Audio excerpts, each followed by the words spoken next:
memperingati tanggal 11 Maret 2021. Dan tema peringatan Hari Ginjal tahun ini adalah hidup sehat dengan penyakit ginjal. Bersama telah hadir di sini adalah Dr. Ahmadi Eko Sugiri, dokter spesialis penyakit dalam umum daerah AD Muhammad Jun Sintang, Dr. Prita, dokter spesialis anak di Rumah Sakit Umum Daerah AD Muhammad Jun Sintang.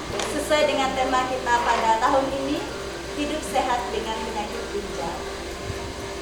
Terima kasih atas kesempatannya.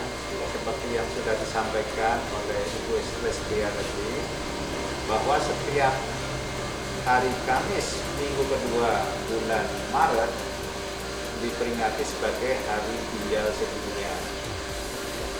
Kenapa ada hari khusus untuk penyakit ginjal sedunia? Kita tahu penyakit ginjal adalah penyakit yang sangat mempengaruhi kualitas hidup manusia. Ya. Penyakit ginjal kronis akan sangat menurunkan kualitas hidup maupun produktivitas dari penderita penyakit ginjal. Maka tema tahun ini adalah bagaimana supaya penderita penyakit gagal ginjal kronis tetap hidup dengan nyaman, tetap produktif, dan tetap bisa menghasilkan ataupun mendapatkan kebahagiaan dalam kegiatan sehari-hari. Sebagaimana yang kita ketahui, ya, di bidang penyakit, ya, di bidang medis selalu ada pernyataan bahwa mencegah lebih baik daripada mengobati, ya. Dan penyakit ginjal itu bisa terjadi mulai dari waktu anak-anak sampai dengan waktu dewasa ataupun nanti pada saat usia lanjut. Maka pada kesempatan kali ini nanti kami pun juga bersama dengan Dr. Prita, dokter spesialis anak di Rumah Sakit Muhammad Jun Sintang, akan menguraikan sedikit banyak tentang penyakit ginjal kronis. Acara ini merupakan rangkaian acara dari Hari Ginjal Sedunia tahun ini. Ya, setelah acara live talk show ini, nanti kita sore nanti juga akan memberikan penyuluhan ataupun talk show di RRI Sintang. Dan besok juga ada acara bertemu bersama dengan keluarga penderita penyakit ginjal kronis di Rumah Sakit AD Muhammad Jun Sintang. Semoga dengan acara ini kita bisa membuka wawasan masyarakat tentang penyakit ginjal kronis, bagaimana menyikapinya sehingga para penderita penyakit ginjal kronis tetap produktif, tetap bisa hidup dengan bahagia, dan tetap bisa melaksanakan tugas-tugasnya di masyarakat. Apa itu penyakit ginjal kronis? Penyakit ginjal ataupun penyakit-penyakit yang ada di sekitar kita itu bisa berlangsung akut, bisa berlangsung kronis. Akut itu penyakit yang terjadi mendadak dalam waktu singkat, kemudian segera memburuk, itu namanya akut. Kalau penyakit yang dinamakan kronis itu kalau berlangsung lama, makin lama makin berat. Nah, jadi berlangsung lebih dari 3 bulan.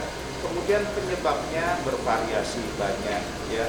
Kalau kita lihat di referensi yang ada di Indonesia ataupun di internasional, penyebab paling banyak adalah dari diabetes yang tidak terkontrol, yang menyebabkan komplikasi gangguan ginjal.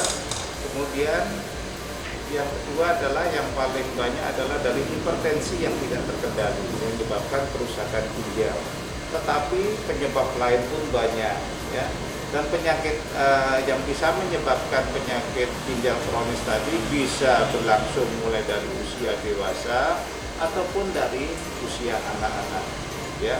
Maka nanti kita akan mencoba untuk menyampaikan tentang masalah penyakit ginjal kronis, terutama adalah bagaimana pencegahannya dan bagaimana tetap bisa hidup secara sehat.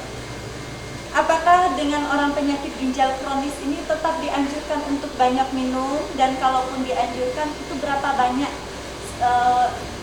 kategori banyak minumnya? Ya. Terima kasih. Ya, jadi kebutuhan cairan kita ya dalam wujud minum ataupun makanan secara umum dasarnya adalah kira-kira 30 ml per kilogram berat badan per hari. Ya. Nah, pada keadaan normal kebutuhan cairan kita seperti itu.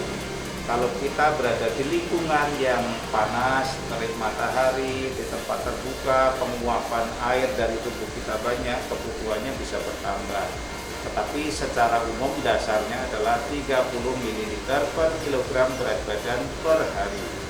Tetapi pada penderita yang sudah mengalami gangguan ginjal, di mana salah satu tanda yang terjadi adalah produksi air kencing sedikit, maka hitungan tadi tidak bisa untuk menjadi patokan dasar. Kalau intinya kalau air kencing sudah berkurang, jumlah air kencingnya sedikit, tentu kebutuhan air minum juga harus berkurang. Jadi jangan sampai air minumnya malah terlalu banyak. Maka sering kita dapatkan penyakit pada penderita penyakit ginjal itu sering sampai bengkak-bengkak. Itu salah satu tanda bahwa konsumsi airnya berlebih. Jadi untuk normalnya itu bisa konsultasi dengan ahli gizi atau dokter spesialis ya, Pak? Silakan. Jadi kalau pada penderita ataupun pada pendengar semua ataupun pada teman-teman semua ingin mendapatkan informasi tentang penyakit-penyakit ginjal, bagaimana mensikapinya, silakan konsultasi bisa di Poli Penyakit Dalam Rumah Sakit AD Muhammad Tun Sintang yang buka setiap hari ya.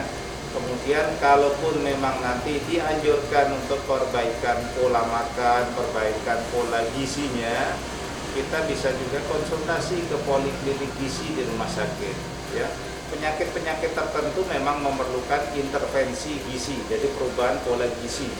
Misalnya penyakit ginjal, penyakit diabetes, penyakit hipertensi, itu selain dari pengobatan juga memerlukan intervensi gizi. Ya, silahkan bisa konsultasi di Rumah Sakit Umum Daerah Sintang, bisa di Poli Penyakit Dalam ataupun di Poli Gizi Rumah Sakit Umum Daerah AD Muhammad Tun Sintang.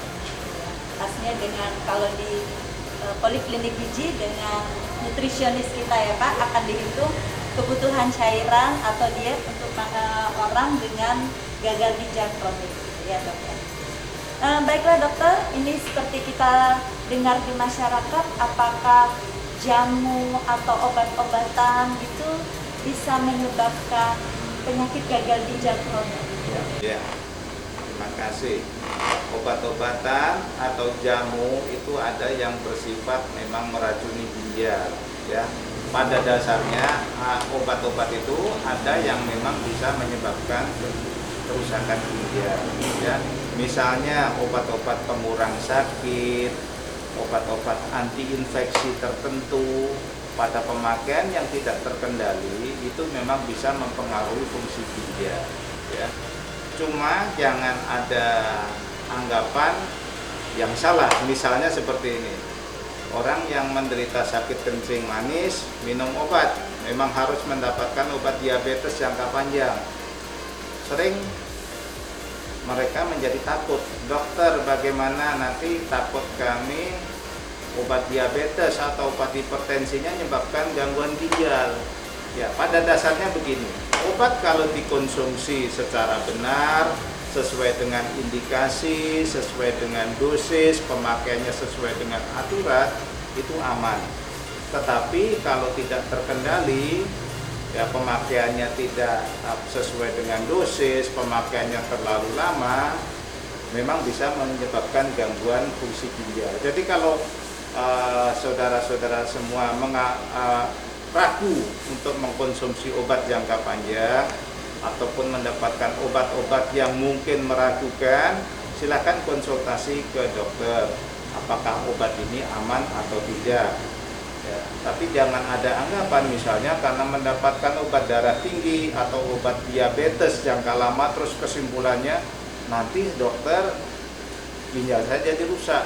Justru dengan makan obat darah tinggi ataupun obat diabetes teratur kita berharap tekanan darahnya bisa terkendali dengan baik, gula darahnya bisa terkendali baik, kita bisa mencegah gangguan ginjal yang bisa disebabkan oleh karena hipertensi ataupun diabetes yang tidak terkontrol. Jadi tidak serta-merta konsumsi obat jangka panjang itu bisa merusak ginjal. Intinya adalah obat yang diminum sesuai dengan dosis, sesuai dengan indikasi, itu mestinya aman. Yang jadi salah kemarin, selama ini pengalaman kami adalah penggunaan obat-obat yang tidak sesuai dengan indikasinya ataupun minum obat mandiri tanpa dengan pengawasan dokter. Di sini hadir juga dokter spesialis penyakit anak, Ada anak. Bagaimana tentang penyakit ginjal pada anak? Saya akan menyampaikan sedikit tentang penyakit ginjal yang bisa dialami oleh anak. Jadi jangan berpikir anak tidak bisa mengalami penyakit ginjal.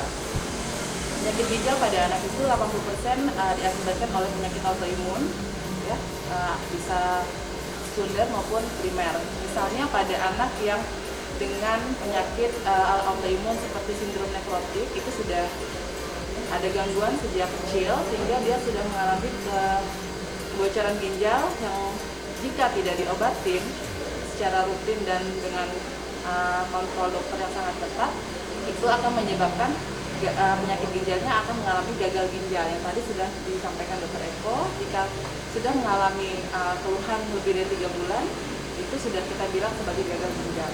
Apakah nanti derajat 1, 2 atau sampai 5 itu tergantung setiap pasiennya masing-masing. Kemudian untuk penyakit autoimun yang lainnya sekunder misalnya dia mengalami penyakit lupus, ya, penyakit lupus atau penyakit autoimun lainnya tapi akan mengenai ginjal seperti itu. Jadi bisa secara langsung maupun tidak langsung seperti itu. Karena yang kita ketahui penyakit SLE atau lupus itu menyerang semua organ termasuk ginjal yang diserangnya. Nah, kemudian 20% yang lainnya bisa diakibatkan oleh penyakit infeksi. Misalnya infeksi streptococcus. Pasca streptococcus biasa kita bisa bilang sekarang sindrom nefritik akut ya atau GENAPS ya. Nah, itu bisa diakibatkan oleh infeksi streptococcus sehingga mengakibatkan banyaknya darah atau hematuri pada urin yang dikeluarkan sehingga terjadi kerusakan pada ginjal sehingga menyebabkan hipertensi. Jika itu juga tidak diobatin dan tidak terkontrol akan mengakibatkan gagal ginjal yang kronis juga sehingga mengakibatkan anak-anak juga bisa dilakukannya hemodialisis atau peritoneal dialisis.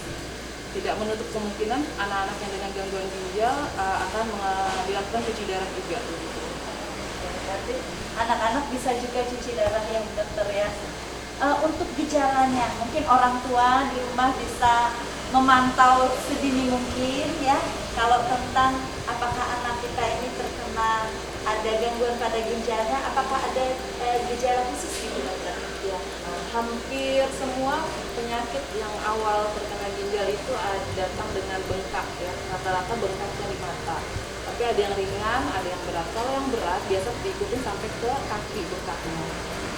Ada kondisi tertentu seperti penyakit sindrom nefritik akut atau GENAPS itu biasanya diawali dengan dia kejang bisa karena ada gangguan karena mengalami hipertensi, kadang krisis hipertensi yang tensinya bisa lebih dari 180 dia akan mengalami kejang seperti itu. Jadi, nah itu biasanya diakibatkan oleh infeksi pada ginjal seperti itu. Tapi sebagai orang tua yang harus diperhatikan biasanya kalau anak sudah mengalami bengkak bangun tidur ya, matanya bengkak tapi kenapa sore hilang, seperti itu harus sudah sering dicurigai, udah harus dicurigai anaknya mengalami permasalahan pada ginjal. Kencingnya mulai sedikit atau kencing berwarna merah juga harus sudah mulai nih curigai masalah ginjal. Oke, artinya sama dewasa dan anak, intinya kalau sudah mengalami bengkak itu sudah mulai perlu dicurigai lah gitu dokternya.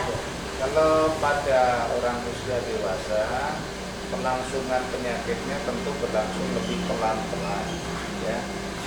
seperti yang kita tahu, orang yang sakit hipertensi sebagian besar tidak bergejala, ya. Justru kalau sudah bergejala, itu sering sakit kepala, itu pasti sudah ada komplikasi di organ lain.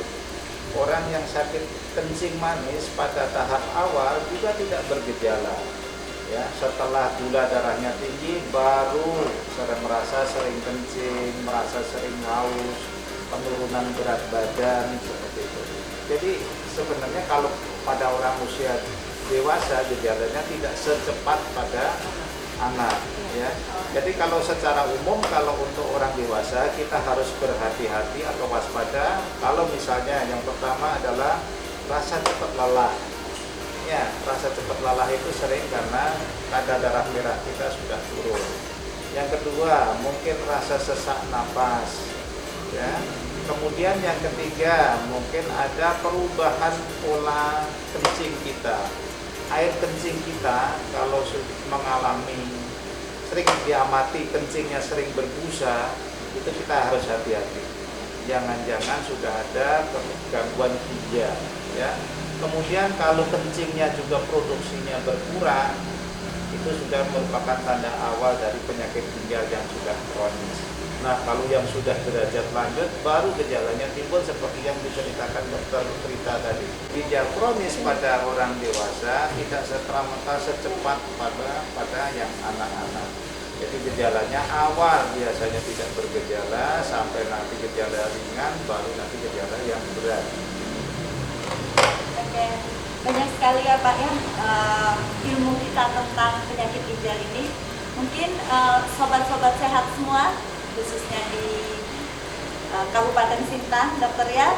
Jadi kalau sudah mulai mengalami gejala, sedikit-sedikit bisa konsultasi ke pelayanan kesehatan. Jika Anda ingin berkonsultasi ke Rumah Sakit Umum Daerah Ade Muhammad Sintang, bisa datang ke klinik rawat jalan, ke klinik penyakit dalam untuk konsultasi pada orang dewasa, dan untuk anak-anak bisa ke klinik anak ya dokter ya. Jika tadi disampaikan bisa di klinik gizi, dan masih banyak klinik rawat jalan di Rumah Sakit Umum Daerah Ade Muhammad Sintang. Atau Anda bisa bertanya misalnya ke channel ini, dan sebagai penutup kita dokter, ada pesan dan pesan dari dokter Eko dan dokter Prita untuk masyarakat semuanya agar tetap selalu hidup sehat dengan penyakit ginjal. Ya. Terima kasih. Jadi pada dasarnya lebih baik kita mencegah daripada mengobati. Ya. Jadi kalau untuk penyakit ginjal, pencegahannya yang pertama adalah ya, kita harus melakukan gaya hidup yang sehat, ya. Hindarkan konsumsi obat-obat yang tidak perlu ataupun jamu-jamu yang tidak perlu. Kemudian usahakan minum dengan jumlah yang cukup, ya. Kebutuhan kita kira-kira 30 ml per kilogram berat badan per hari, ya. Yang ketiga, olahraga teratur, ya. Hindarkan kegemukan dengan segala akibatnya. Insya Allah kalau kita bergaya hidup sehat, kita terhindar dari penyakit-penyakit kronis yang bisa berlanjut menjadi penyakit gagal ginjal kronis. Kita tahu penyebab paling banyak adalah dari hipertensi yang tidak terkontrol dan diabetes yang tidak terkontrol. Orang-orang yang berisiko menderita hipertensi dan diabetes adalah orang-orang yang kurang aktivitas fisik, jarang berolahraga, ya, konsumsi gula ataupun konsumsi karbohidrat yang berlebih, banyak mengkonsumsi garam, makanan yang asin-asin, itu sebaiknya dihindar. Insya Allah kalau kita terhindar dari hipertensi ataupun diabetes yang pada orang dewasa merupakan penyebab dari gagal ginjal kronis, kita bisa menghindarkan diri menderita penyakit gagal ginjal kronis. Terima kasih dokter. Gimana untuk pesan kepada orang tua dokter? Untuk menutup acara ini, pesan dari saya untuk kepada orang tua yang melihat atau anaknya mengalami keluhan seperti bengkak pada mata, pada kaki, kemudian buang air kecil yang bermasalah dari sedikit ataupun mengalami perubahan warna dari kuning pekat hingga kemerahan pada air kencing pada anaknya. harus segera konsultasi ke dokter. Jangan seringkali ibu-ibu menganggap itu bukan penyakit yang serius, yang bahkan berobat ke alternatif itu sering sekali. Jadi saran dari kami segera konsul ke poli penyakit poli anak di Rumah Sakit Umum Adi Muhammad Yun. Terima kasih. Assalamualaikum warahmatullahi wabarakatuh. Semoga pesan yang kita sampaikan ini dokter ya bermanfaat untuk kita semuanya. Hidup sehat dengan penyakit ginjal.